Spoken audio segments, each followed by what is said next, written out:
नमस्कार, मैं सुबह और आप देख रहे हैं इन्फो न्यूज भारत। विधायक बनने के बाद से आज एक्सक्लूसिव तौर पर हमारे साथ इस वक्त मौजूद है विधायक जयराम महतो, जिनसे जुड़ेंगे और बातचीत करेंगे। वैसे तो कई सारे मामले हैं और लगातार आपको बता दें विवादों में रहते हैं, बयानों की वजह से और स्वभावों की वजह से और कई सारी बातों की वजह से। लेकिन आज बात करेंगे इनके बयानों से लेकर के इनके इर्द गिर्द हो रहे हादसों के भी बारे में। सबसे पहली बात आपको बता दें कि पहली बार विधायक का चुनाव लड़े हैं और विधायक बन चुके हैं और अब डुमरी के विधायक हैं जयराम महतो। जयराम जी, पहले तो ये जानना चाहेंगे, पहली बार विधायक का चुनाव लड़े और जब आपने लोकसभा चुनाव लड़ा था तब भी एक बहुत ही बेहतरीन प्रदर्शन आपका रहा था। लोगों ने कहा था कि हाँ, अब अगर लोकसभा में ये प्रदर्शन है तो फिर विधायकी तो निकल जानी है। विधायकी निकल गई, क्या कुछ लग रहा है, क्या कुछ फर्क आया जिंदगी में? देखिए मैडम, अगर व्यक्तिगत कही जाए तो विशेष फर्क नहीं आया है।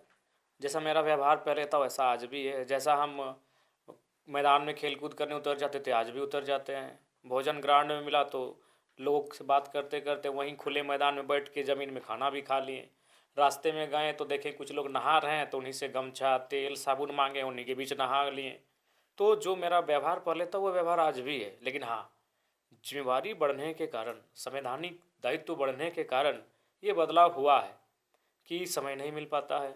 लोगों की उम्मीदें लगातार बढ़ रही हैं, लोग अपनी समस्याओं को लेकर आते हैं और मतलब शायद शायद ही कोई ऐसा दिन होगा जब हमें जनता की समस्याओं को सुनवाई करने के लिए का बैठक नहीं करना पड़े। हर रोज़ बैठकें होती है। फिर चूँकि मेरे विधानसभा में 3 ब्लॉक आता है, मेरा जो विधानसभा है वो 2 जिला में है और इक्वली इक्वली है। गिरिडीह में आधा पार्ट है और आधा पार्ट बोकारो में है। बोकारो में 2 ब्लॉक आते हैं, एक ब्लॉक आधा आता है चंद्रपुरा 9 पंचायत और नावाडी का 24 पंचायत है और डुमरी के 37 पंचायत। तो काफ़ी टफ एरिया है। 3 ब्लॉक आते हैं तो तीनों ब्लॉक में अगर बात कही जाए तो हम तीनों ब्लॉक में जनता दरबार लगाते हैं और 3 दिन कंटिन्यू वहाँ बैठते हैं, लोगों की समस्याओं को सुनते हैं। जो प्रखंड विकास पदाधिकारी, अंचल पदाधिकारी, उनके अलावे जो प्रखंड स्तरीय पदाधिकारी होते हैं उनको अपनी बगल की टेबल में बैठा कर लोगों की समस्याओं का समाधान करने के लिए तत्पर रखते हैं। तो थोड़ा सा समय का अभाव रहता है। जैसे आज तो देखिए, आज लगभग 4:15 बज गया था हमारा जनता दरबार या फिर जन सुनवाई केंद्र कहिए, समाप्त होते होते शाम हो चुका था। सुबह भी भोर ही निकले थे घर से, पहले ग्राउंड में जाके बैठे, ग्राउंड में लोगों की समस्या सुनते सुनते वहीं भोजन किए, फिर वहाँ से निकल गए डुमरी, डुमरी में कार्यक्रम था, वहाँ से नावाडी निकले। तो कुल मिलाकर टफ टाइम हुआ है, जिम्मेवारियाँ बढ़ी हैं। उसके अलावा बाकी विधानसभाओं के लोग भी हमारे सामने आते हैं, वे भी अपनी समस्या लेकर आते हैं। चूँकि देखिए, लोगों को ये लगता है कि जयराम महतो हमारा विधायक है। विधायक नहीं, हमारे घर का लड़का है, हमारा नेता है। उनको लगता है अगर उसके पास जाएंगे तो कम कुछ हो या ना हो, कम से कम एक बार वीडियो को टेलीफोन लगा देगा और कस के बात करेगा। ऐसा नहीं हुजूरी जी हुजूरी नहीं करेगा, स्पष्ट बात करेगा, जैसा तरीका है उसका उसी तरह बात करेगा। देखिए, आधे लोग तो हमसे सिर्फ इसलिए आ जाते हैं ना कि जयराम महतो कम से कम टेलीफोन ला के थाना प्रभारी से बात कर देगा। मतलब उनको ऐसा लगता है कि जो एक विधायक, हम भी देखे हैं भाई, इसमें प्रशंसा और झूठा और बड़ा ही नहीं, जो विधायक जनरली होते हैं ना वो बीडीओ सीओ को फ़ोन नहीं लगाते हैं। उनको ऐसा लगता है कि उनका प्रोटोकॉल डीसी लेवल का है, एसपी लेवल का है। हम भी टुंडी विधानसभा आते हैं और जो वर्तमान के विधायक हैं इनके लिए इससे पहले हमने 2 बार मेहनत भी किया है, जो कहने से हमें गुरेज नहीं है, लेकिन ब्लॉक में बैठते हुए नहीं देखा है। ब्लॉक में उनके जो पार्टी के कार्यकर्ता है या फिर उनके प्रतिनिधि हैं, जो उनके प्रखंड के नेता हैं, वे लोग बैठते हैं और वीडियो सीओ से लोगों की समस्याओं से बातचीत करते कि नहीं करते वो आइडिया नहीं है। लेकिन 20 साल 15 साल तो कम्प्लीटेड है, ये 20वां साल कम्प्लीट हुआ इस बार। हमने विधायक को ब्लॉक में बैठते हुए नहीं देखा है, विधायक को हमने थाना में बैठते हुए नहीं देखा है लोगों की समस्याओं को लेकर। और जयराम महतो है कि तीनों ब्लॉक में बैठता है, जरूरत पड़ता है थाना में बैठता है। तो यही चीज़ लोग देखते हैं सोशल साइट्स में कि जयराम महतो वीडियो के साथ बैठा है। यानी भाई, वीडियो ही तो हमारी समस्या है, थाना ही तो हमारी समस्या है, सीओ ही तो हमारी समस्या है और जयराम महतो उसके साथ बैठा है। चलिए, बगोदर से आए बाबू कुछ होना है, बड़ा बाबू को फ़ोन कर दीजिए ना, कर दिए। विशुनगढ़ से आए बाबू कुछ होना है, सीओ को फ़ोन कर दीजिए ना, कर दिए। गिरिडीह से आए भैया एग्रीकल्चर ऑफिसर को फ़ोन कर दिए ना, कर दिए। तो लोगों को ये लगता है कि अगर जयराम महतो के पास जाएंगे, देखिए काम ऐसा है कि आज हमें लगता है कोई अवतार भी लेगा तो त्वरित काम का निष्पादन नहीं होगा, क्योंकि एक व्यवस्था ही इतनी विकृत और मतलब दूषित हो गई है। लेकिन उनको ये लगता है कि अगर जयराम महतो के पास जाएंगे तो कम से कम बिना तुरंत ऑन दी स्पॉट एक कॉल पदाधिकारी को लगा के बात कर देगा। तो इसलिए आते हैं और जिम्मेवारी बड़ी है और टाइम टफ हुआ है। अच्छा, आपका स्टूडेंट से लेकर के स्टूडेंट के लीडर बनने तक, और अब स्टूडेंट लीडर से बनने को लेकर के अब पॉलिटिशियन बनने तक, ये सफ़र एक अच्छा खासा सफ़र आपका रहा है। इस सफ़र में कई चीज़ें आपने सीखी होंगी, कई चीज़ों से प्रेरणा ली होंगी, कई लोगों का साथ पाया होगा, कई लोगों का साथ छूटा होगा। क्या कुछ लग रहा है इस सफ़र में? बिल्कुल ये कांटों भरा सफ़र है, कांटों की राह चले हैं, तभी आज एक विधायकी का सफ़र तय हो पाया है। इस सफ़र में बहुत उतार चढ़ाव देखने को मिला। कई बार तो ऐसा लगा कि शायद कहीं मानसिक रूप से विखंडित ना हो जाएं, शारीरिक रूप से मानसिक रूप से कहीं टूट ना जाएं। ऐसी परिस्थितियां भी आई, लेकिन नियति ने, विधाता ने मानसिक रूप से, शारीरिक रूप से काफ़ी मजबूत बनाया है। इसके लिए आभार उस अदृश्य शक्ति का जिसने बनाया है। मानसिक रूप से तो खासकर बहुत ताकत दी है मुझे, नहीं तो आज दूसरा अगर शख्स होता तो पता नहीं मेंटली डिस्टर्ब से छोड़ देता। बाल उड़ने से लेकर चश्मा चढ़ने से लेकर पता नहीं क्या क्या कहानी घट जाती। इतना हमने मानसिक प्रताड़ना को सहा है, और अभी भी कंटिन्यू छोटी छोटी बातों को देख सकते हैं आप, जिस प्रकार से उन मुद्दों को हाईलाइट किया जाता है। हमारे साथ जो भी चीज़ें रिलेट हो जाती हैं उनको इस प्रकार से रिप्रेजेंट किया जाता है, जैसे हम विधायक नहीं कोई अपराधी बन गए हैं, हम लोग कोई कातिल बन गए हैं। तो उन चीज़ों को बहुत बारीकी से टैकल करते हैं, उन चीज़ों को अपने ऊपर प्रेशर बनाने के लिए हावी नहीं होने देते हैं, बल्कि हम किसी भी प्रेशर में अपने आप को स्ट्रॉन्ग बना के सामने लाते हैं।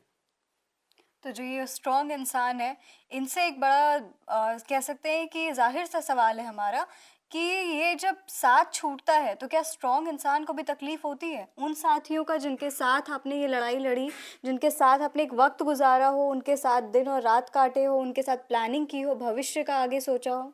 देखिए स्वाभाविक है, कुछ साथी जब छूटते हैं तो तकलीफ तो होता है। मैं अभी जैसे संजय मेहता की बात कर देखिए लेते हैं। वो हमको कभी दिल से कभी कनेक्शन नहीं रहा, वो एक अच्छा। समीकरण के नाते उनको हम ही खोज के लाए थे हुँ, कि चलिए इतना बड़ा क्षेत्र है और मांडू रामगढ़ में मेरा प्रभाव है, हुँ। बड़का गांव में मेरा थोड़ा बहुत प्रभाव है, तो यहाँ हम लोग अच्छा वोट करेंगे। उनके जगह कोई भी होता, उदय मेहता, भारती कुशवाहा, विकास महतो, संतोष महतो, संजय महतो, जिनका भी नाम आ रहा था वो उतना ही वोट लाते जितना उनको आया था। इसलिए उनमें उनकी कोई बहादुरी नहीं है। उनकी बहादुरी तो जनता ने नहीं, पूरे झारखंड राज्य ने देख लिया। 2019 में 700 वोट लेके आए थे, 2024 में हमसे अलग होकर लड़े 858 वोट लेके आए। तो उनकी जो क्षमता है उन्होंने दिखा दिया 2 विधानसभा के चुनाव में। वो किसी को भी हम वहाँ कैंडिडेट बनाते हैं हजारीबाग लोकसभा से, उसका वही वोट आता है। 1 लाख 1.5 लाख का जो वोट है वो कोई लेके आता। हाँ, अगर हम खुद लड़ते तो थोड़ा सा इंक्रीज होता, ये हम भी नहीं कहते कि हम जीत ही जाते, इंक्रीज थोड़ा सा होता, लेकिन उसके अलावा भी अगर कोई प्रत्याशी होते तो वही वोट आता। तो उनसे कभी रहा नहीं, लेकिन हाँ पढ़े लिखे हैं, लेकिन पढ़े लिखे लोग कभी कभी ज़्यादा अपने आप को सोचते हैं कि हम ये हैं वो हैं। फाइनली क्या रिजल्ट है वो तो उसने देखा, इसलिए उस पर विशेष नहीं कहेंगे। हाँ, उनके अलावा जैसे आप बात करेंगे हमारे धनबाद वाले नेता की जो जेएमएम में शामिल हो गए गांधी सीट से, वो उनसे थोड़ा सा रहा अपनत्व। एक उनसे अपनत्व इसलिए रहा कि यही घर है, इसीलिए हमने कभी उनके बारे में कभी नहीं कहा, क्योंकि उन्होंने लाख हमारी बुराइयां की, कभी कभी पीठ पीछे हमारी बदनामी भी की, लेकिन हमने जब भी उनका नाम आया तो हम याद करते हैं कि सुबह उठते थे, यही हमारा पीला गमछा, उसी को लपेटते थे। फिर हम अपना लड़का लोग को बोलते रहे, जाओ रे रिजुदा के लिए 2 दो में लेके आओ। यही अमरूद का दतवन लेके आते थे, कभी बगल में नीम का पेड़ है उसका दतवन लेके आते थे। तो हमें वो घटना, वो मोमेंट याद आता है कि उस शख्स के साथ, इसलिए हमने कहा अच्छा जाने दो, राजनीति में आना जाना लगा रहता है, छोड़िए। अभी राब्ता होता है कभी? नहीं नहीं, हम करेंगे भी नहीं, क्योंकि एक राजनीति का एक प्रोटोकॉल होता है। आज बहुत सारे नेता होते हैं, जैसे कि अभी उदाहरण के लिए बागमारा के जो नेता हैं आज सांसद बन गए, लेकिन उन्होंने स्टार्टिंग किया था जेबीएम से, और एक टाइम ऐसा आया था कि जेबीएम में बीजेपी एंटी थी, लेकिन उन्होंने फिर भी कभी बाबूलाल मरांडी जी को गलत नहीं कही। उनको मालूम है कि उनको राजनीतिक जन्म और राजनीतिक जगह, राजनीतिक स्थान बाबूलाल मरांडी ने दिया था। तो इस शख्स को भी जानना चाहिए था कि कम से कम जयराम महतो अच्छा है या बुरा है। राजनीतिक कद और मेरा जो डायरेक्ट सीएम से मिले वो जयराम महतो की देन है, नहीं तो उससे पहले उनको प्रखंड के नेता नहीं पूछते थे। तो इसलिए उनको मर्यादा का ख्याल रखना चाहिए था। वो हमारे पार्टी के खिलाफ हो जाते हैं, लेकिन कम से कम उनको इस बात का ख्याल रखना चाहिए था कि जयराम जिस असेंबली से लड़ रहा है उससे हम दूर रहेंगे। अब रहते हैं, आप पूरे झारखंड में प्रचार करते हैं, तो इसीलिए जो उन्होंने कृत्य किया है उसके लिए अब हम लोग बातचीत करना भी पसंद नहीं करेंगे। अच्छा, एग्रेशन को लेकर के काफ़ी सारी चीज़ें कही जा रही हैं, और हाल फिलहाल में आप एक पत्रकार पर भी एग्रेशन अपना दिखाते हुए नज़र आ रहे हैं। ये एग्रेशन क्या लग रहा है, किस लेवल पे जा रहा है, क्या ये सही है? आप इस पर सोच विचार कर रहे हैं? देखिए, सबसे पहली बात है कि कभी कभी होती है कि आपको थोड़ा सा अलग तरीके से लीक से हटकर कुछ अपने आप को प्रेजेंट करना पड़ता है कुछ काम को निकालने के लिए। आज इस राज्य में इस प्रकार से घुन लगा है, दीमक की तरह जिस प्रकार चाटा गया है, हमें लगता है कि थोड़ा सा टेढ़ा होके, थोड़ा सा कड़क होके, थोड़ा सा बेबाक होके ही वहाँ से मुक्ति दिला सकते हैं।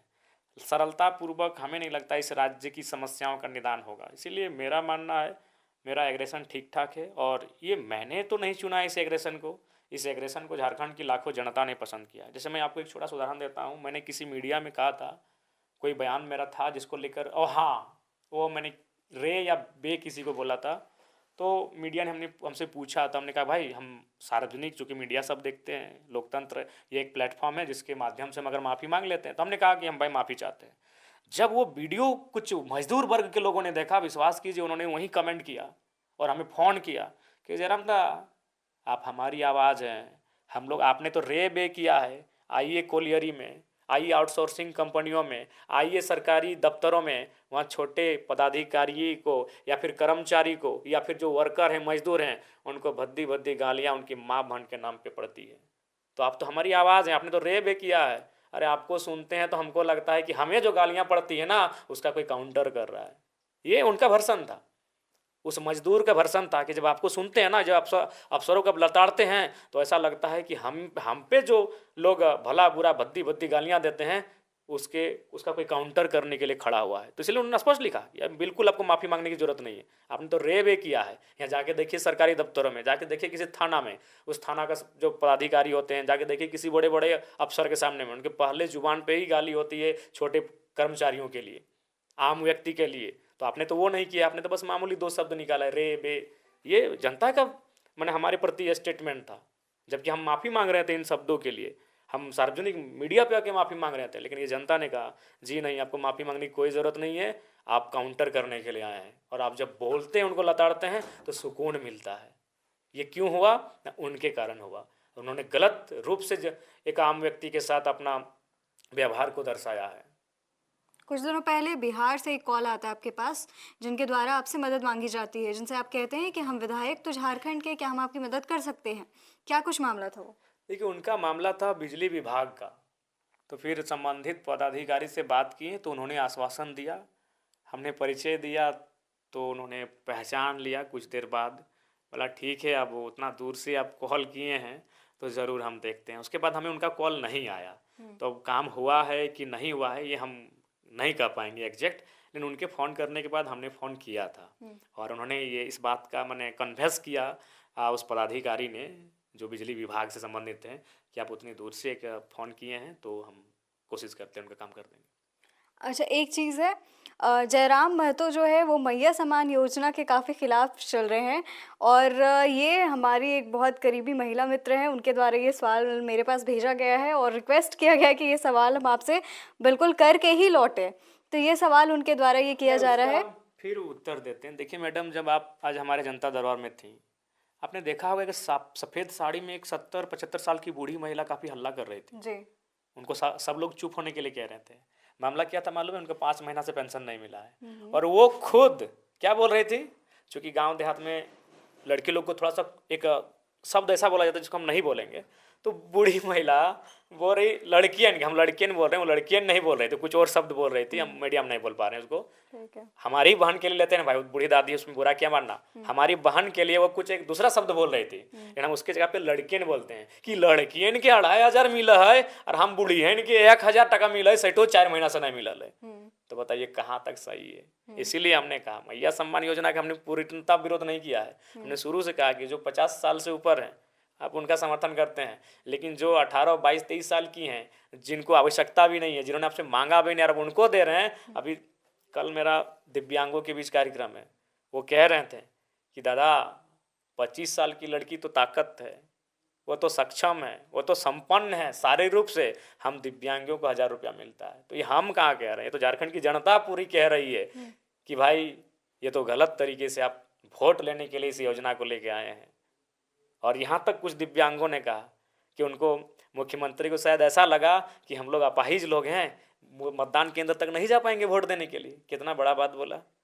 एक दिव्यांग बहन ने कहा कि विधायक जी, नहीं दादा, हमको विधायक जी नहीं बोलते, दादा ही बोलते हैं। बोला दादा, शायद हम लोग को ऐसा लगता है कि हम लोग शायद ये अपना बैसाखी के सहारे वोट देने नहीं जा पाएंगे, इसीलिए मुख्यमंत्री ने हमारे बारे में नहीं सोचा, उन्होंने उन बहनों के बारे में सोचा जो वोट देने जा सकती है, इसीलिए 18 साल की लड़की को भी 18,000 दे दिया। और हम दिव्यांग हैं, मेरा पाँव नहीं है, हमको 1,000 रुपया मिलता है। तो हम थोड़ी इसका खिलाफ कर रहे हैं। इस राज्य की जो समझने वाले जनता है, जो बौद्धिक लोग हैं, जो इंटेलेक्चुअल लोग हैं, वो इसमें इस योजना के खिलाफ हैं। बिल्कुल ये योजना आप कहीं ना कहीं अर्थव्यवस्था को बैकफुट पे लाएंगे, कहीं ना कहीं बाकी जो लोग हैं उनको एक कहीं ना कहीं आप मेंटली डिस्टर्ब करेंगे। आप सपोज दें, बहुत सारे भाई ऐसे हैं जो ट्यूशन पढ़ाते हैं और ट्यूशन पढ़ाने के बाद उनको महीना में 3,000 रुपया कमाई होता है, और ठीक उसके सामने उसी की उम्र की एक बहन को फ्री में 2,500 रुपया मिलेगा। आप समानता की बात कर रहे हैं, ठीक है, बिल्कुल नारी को एक संरक्षण देना चाहिए, लेकिन फिर कहेंगे भाई 50 साल से ऊपर की, तो उस पर क्या मेंटली असर पड़ेगा कि हम हड़तोड़ मेहनत कर रहे हैं, हम प्राइवेट से ट्यूशन पढ़ा रहे हैं और हमको मिल रहा है 2,500 से 3,000 रुपया महीना का कमा पा रहे हैं, और हमारी बहन को निःशुल्क दिया जा रहा है, तो उसके कहीं ना कहीं एक मानसिकता क्या होगी, सो ये सोचने की बात है। तो इसलिए मैंने मैया सम्मान योजना को तार्किक रूप से प्रेजेंट किया कि जिनकी उम्र 50 साल है, 48, 47 से ऊपर है, 45 से ऊपर है, आप उनको अगर देना चाहते हैं तो दें, लेकिन बाकी जो हैं उनको आप स्किल की ट्रेनिंग दें, उनमें प्रतिभाओं का कौशल निपुणता कैसे समावेश हो उस दिशा में काम करें। जो 18 से 25 वो पढ़ाई का टाइम होता है, ये 7-8 साल, आप उनको एकदम 100% बहनों को स्कॉलरशिप देने का काम करें, इस दिशा में आगे बढ़ें। तो आपने वोट के लिए दिया है, ये एक बूढ़ी भी कह रही है, एक बूढ़ा भी कह रहा है, और अब दिव्यांग भी कहने लगे हैं कि हम दिव्यांगों को 1,000 रुपया भी कई महीना से नहीं मिला है। वही बड़ा हमको दुख लगा सुन के। वही बोला कि शायद हेमंत सोरेन जी को लगता है कि हम लोग मतदान केंद्र तक नहीं जा पाएंगे बैसाखी के सहारे, इसीलिए हम लोग पे ध्यान नहीं दिया गया। तो ये तो वो कह रही हैं, इसलिए हम इस पे क्या कहें। लेकिन जैसे कहते हैं कि हर सिक्के के दो पहलू होते हैं, मैया सम्मान योजना से ही जुड़ा एक मामला हमारे भी समक्ष आया था, जहां पर एक महिला जिनके हस्बैंड नहीं है और वो महिला अपने 2 बच्चों का ख्याल स्वयं रखती हैं। उनकी उम्र 35 साल है और उनके बच्चों की उम्र एक 11 साल है, एक 8 साल है। और वो जब उनके पास ऐसा कोई रोज़गार का भी स्रोत नहीं है, और वैसे में वो बोरी सिलती हैं और कई बार लोगों के घरों में जाकर मदद करती हैं। वो कहती है कि जब से मेरे पास मैया सम्मान योजना का 2,500 रुपया आने लगा है, मेरे बच्चों की पढ़ाई में मैं और ज़्यादा इजाफा कर पा रही हूँ, ट्यूशन मेरे बच्चों का लग गया है। तो उनका पति नहीं है? नहीं, मतलब पति का डेथ हो चुका है? पति का डेथ नहीं छोड़ है, चुके हैं? छोड़ चुके अच्छा, हैं। छोड़ चुके हैं। देखिए, कुछ प्रतिशत, जब भी आप कोई भी योजना लेके आते हैं तो कुछ प्रतिशत, नो डाउट कुछ प्रतिशत लोग उसको सराहना करेंगे ही। तो उन कुछ प्रतिशत में वो बहन है, और हम चाहेंगे अगर ऐसी कोई भी बहन है तो उसको एक अलग श्रेणी में ला के सहायता करी जाए। आप जांच कीजिएगा, तो जैसे अब मान के चलिए उनका कोई नहीं है, तो कहीं ना कहीं एक नई श्रेणी बनाकर उनकी सहायता की जाए, उन्हें अन्य तरीकों से माध्यम से सहयोग किया जाए। लेकिन ओवरऑल अगर देखा जाए तो मैक्सिमम लोग कहीं ना कहीं आप किसी की कटौती करके उनकी भरपाई करेंगे। जैसे अभी आप देखिए, अब रसोइया लोग, पोषण सखी, जल सहिया, स्वास्थ्य सहिया, वो दीदी लोग भी हमारे पास आती हैं, और उनमें से उनका कहना है कि जो ये योजना है इसमें तो फ्री में मिल रहा है, लेकिन हम लोग तो 8 घंटा, 10 घंटा, 12 घंटा ड्यूटी दे रहे हैं। तो एक बात बताइए, जो लोग ड्यूटी दे रहे हैं, और ड्यूटी देने के बाद फिर ठीक है, अगर आप मैया सम्मान योजना के नाम पे 2,500 देते हैं दीदी लोग को, दीजिए, लेकिन जो लोग ड्यूटी दे रहे हैं, जो वर्क कर रहे हैं 8 घंटा, तो उनको तो 10,000 दीजिए फिर उस हिसाब से।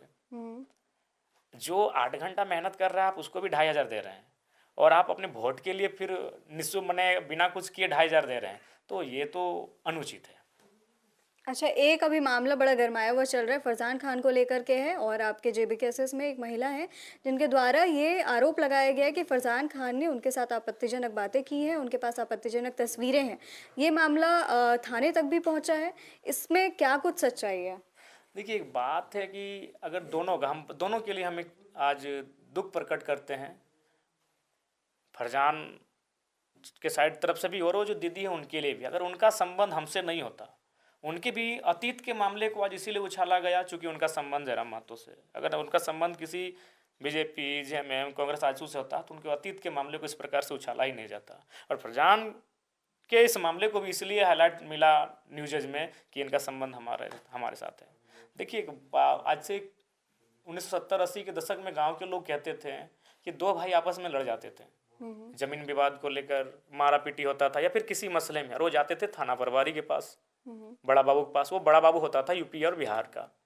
दोनों से पैसा भी लेते थे, दोनों को बद्दी बुद्दी गालियां भी देते थे और फिर उस केस को कोर्ट भेज देते थे। क्या किसका नुकसान हुआ? दोनों भाइयों का। तो इस मैटर में यही हाल हुआ है। आपसी समन्वय ना होने के कारण, आपसी सूझबूझ ना होने के कारण दोनों पक्षों का, दोनों ही हमारे पक्ष हैं, नुकसान हमारा हुआ है। लेकिन ओवरऑल हमने भी जांच के लिए आदेश कर दिया है। जांच से जो भी रिपोर्ट प्रस्तुत होगा उस आधार पर हम लोग निर्णय लेंगे। अच्छा, अभी जिस तरीके से आप देख रहे हैं कि लोग आपके पास पहुंच रहे हैं अपनी समस्याओं को लेकर के, और आप हफ्ते में 3 दिन जनता दरबार लगा रहे हैं, तो वैसे में कौन सी ऐसी समस्या है जो ज़्यादातर लोग आपके पास लेकर के पहुंच रहे हैं और अगर आपको समझ में आ रहा है कि यहाँ के लोगों के लिए ये एक बहुत बड़ा मामला है? देखिए, जनरली आप जब भी हम जनता दरबार लगा रहे हैं तो हम बार बार जो भी चीज़ें देख रहे हैं उनमें मैक्सिमम ज़मीन संबंधित है। मोटेशन को लेकर, पंजी 2 को लेकर, जीएम लैंड को लेकर, एक ही लैंड को 4 लोगों ने खरीद लिया है, फॉरेस्ट का लैंड। मतलब हम अगर 10 केसेस एप्लीकेशन आते हैं तो 10 में 5 एप्लीकेशन ज़मीन संबंधित मामलों से जुड़े होते हैं। उसके बाद किसी का डोभा का विषय है, किसी का बिजली का तार का विषय है, किसी का कोलियरी का विषय है, किसी का आउटसोर्सिंग में जॉब था 3 साल करने के बाद बैठा दिया गया है, तो किसी का, तो ओवरऑल यही सारे सब्जेक्ट जनता दरबार में आते हैं। उसके बाद जनता दरबार से हटकर बहुत सारे सब्जेक्ट आते हैं जो सेक्रेटरी लेवल के होते हैं, जो मिनिस्टर्स लेवल के होते हैं, कुछ आउट ऑफ स्टेट्स के मैटर होते हैं। एक दिन देर रात जयराम महतो सीसीएल क्वार्टर के पास पहुंच जाते हैं और उनके ऊपर वापस से एक इल्ज़ाम लग जाता है चोरी का और घर में घुसने का और झुंड के साथ वहां पहुंचने का, बदतमीज़ी करने का, पुलिस वालों के साथ कह सकते हैं ज़बान लगाने का, इस तरीके की चीज़ें लग जाती है और एफआईआर दर्ज हो जाता है। क्या हुआ था उस शाम? देखिए, उस समय हुआ था कि कुछ हमारे इस समर्थक कहिए या फिर हमें माने हमारी गांव के कहिए, हमारे लोकल्स कहिए, उन्होंने स्थानीय जीएम से डिमांड किया था वहां रहने के लिए। आज से लगभग 1 महीना पहले